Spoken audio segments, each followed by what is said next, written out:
Okay, so now my paper is prepared and ready to receive pigment.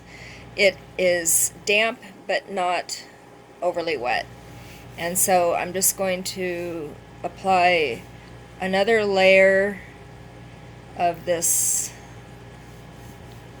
green, blue green, and get this section back in here a little bit richer in color. As I move down, I'm actually going to be skipping some areas and allowing the pigment to kind of move like water. And once that's laid in, I'm going to go ahead and take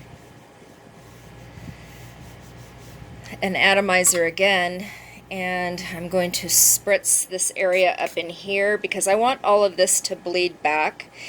You noticed that initially there was a hard edge, and I don't want that hard edge back there. And over here where this bush is, I also don't want a hard edge because when I come back into this, it's a little bit more complicated if I want a nice looking match of pigment touching pigment without a hard edge. So I just softened the page with a little bit of water with the atomizer. And then again, like I said, I'm just going to come in here and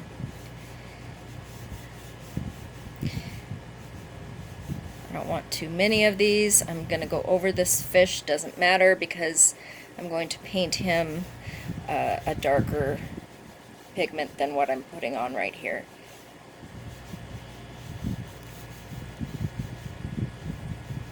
I'm going to leave this area very light.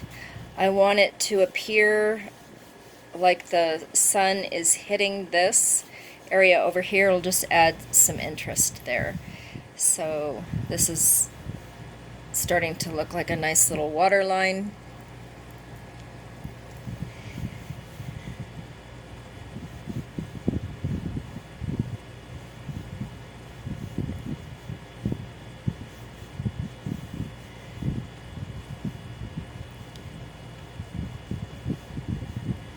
And now I'm just going to be pulling this pigment. Just get a little movement going in here in this water.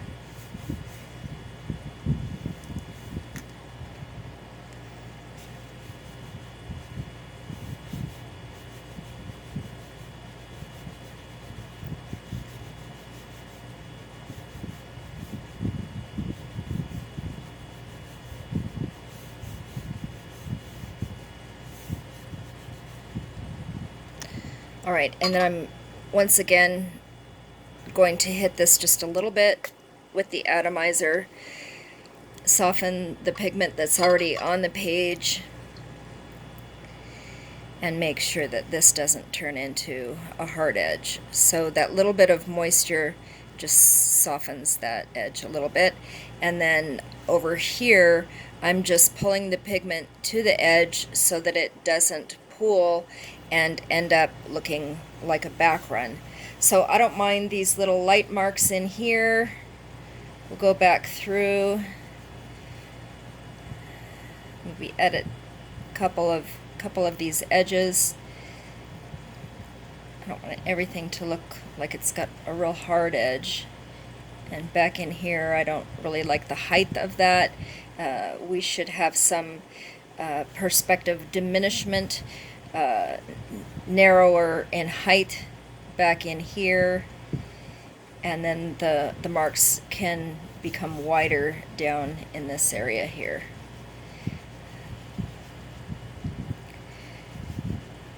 So I'm scrubbing a little bit just to move the pigment to the areas that I want it. I feel pretty comfortable with that. Just again moving this off to this edge. Now I've got some blue areas and some green areas that are very pleasing to my eye.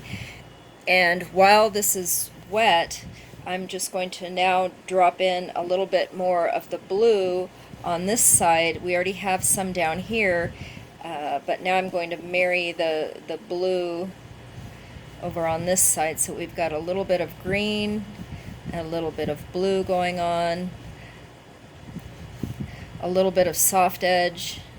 Some of these are harder edges, and then I want some washes and some line work looking a little bit more like water.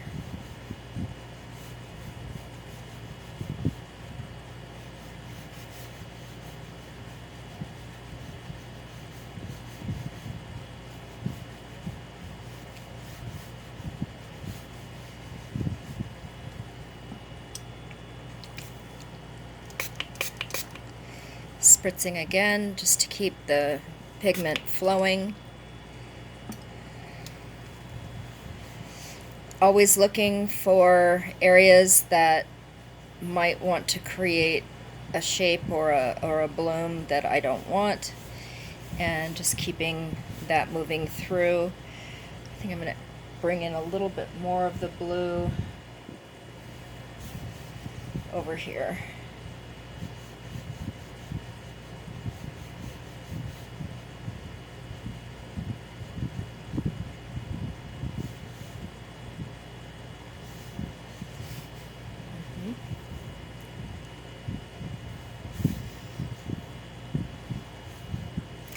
I'm really enjoying the look of some of these areas. It's always a debate, you know, if I cut through that, is it going to add to the look of water or take away? We've got soft edges with greens and blues and near white of the page, and then some of these harder edges here. So I'm going to bring a little bit of this in.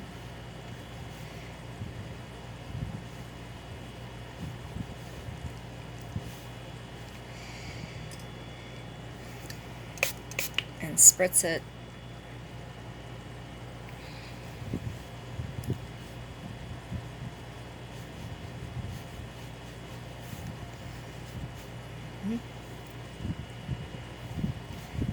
Bring some of the blue back over here. And now this nice amount of blue is really helping this look a little bit more like the light from the sky is reflecting off of the surface. But the color of the pond, of course, can be a little bit kind of a mossy looking green. So I think that's satisfactory for now, and then I will go ahead and wait for this to dry before I apply the pigment to the fish and before I add the pigment to the branches. And I will want to be able to scratch through this now as it begins to dry a little bit. Sometimes if it's too wet, it doesn't take effect as nicely. So at this point, I'm just going to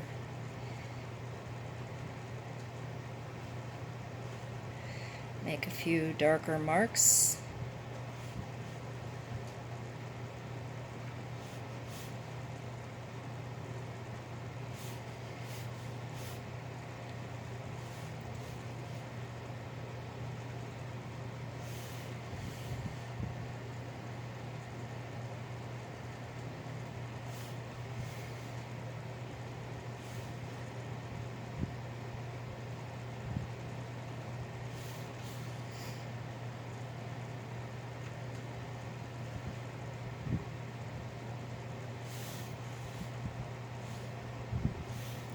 Okay, so we'll let that set for just a moment and take the next step.